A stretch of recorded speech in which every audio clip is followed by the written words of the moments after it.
Қазір бізде әдебиеттік оқу, ортақ тақырып уақыт, бөлімше күн тәртібі, сабақтың мақсаты, мәтіндегі негізгі оқиға желісін болжап, жалғастырып әңгімелейсің.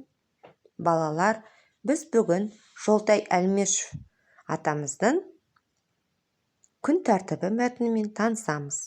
Ал балалар, Жолтай Әлмешев кім екен? Ол кісі үкіметтік басылымдарының бас редакторы, жазушы. Ол кісі 1957 жылы 14 ақпанда Қызылорда облысы Жаңақорған ауданында туған. Балалар, қазір ол кісі неше жаста екен? Кәне ойланайықшы. 1957 жылы дүниеге келсе, ол кісі нешеде? Кәне тезірек. Тамаша, дұрыс айтасыңдар. 63 жаста екен, балалар. Жолтай Әлмешевтің күн тәртібі, қасиетті мекендегі қала, Ахмет Яссауи қаласы кітаптары бар екен. Оянған ұрпақ, ұмытылған ұрпақ, тағы басқа романдары бар екен. Балалар, кәне суретке бәріміз назар аударайықшы. Суретте не көріп тұрмыз? Тамаша. Яғни балалар, күн тәртібі дегеніміз не? Кәне ойланайық. Жақсы, ойларымен келісем балалар. Дұрыс айтасыңдар.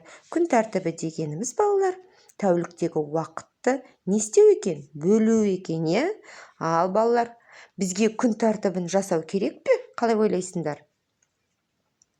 Дұрыс айтасыңдар. Яғни, уақытты тиімді пайдалану үшін бізге күн тәртібі керек екен, Балалар, ендеше бәріміз оқу тапсырмаларына назар аударайық. Сендердің оқулықтарының 90-93 беттерінде күн тәртібі мәтіні бар. Осы мәтінді өз беттерінше оқисыңдар балалар. Кәне бәріміз кітапты ашып, мәтінді өз бетімізше оқиық. Және балалар, мәтіндегі оқиға желісін жалғастырып көр. Мәтінді ары қарата жалғастырасыңдар. Келістік пе балалар? Кәне оқуға кірісейік.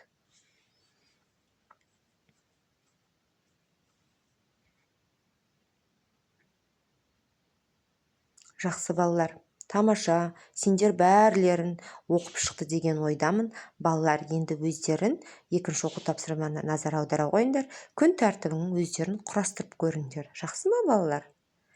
Балалар, осымен біздің математик әдебиеттік оқу сабақтың соңында кері байланыс береміз. Яғни бүгінгі сабақ саған несіне ұнады, неліктен, себебін жазасыңдар. Жақсы балалар, келесі сабаққа дайындала қойыңдар.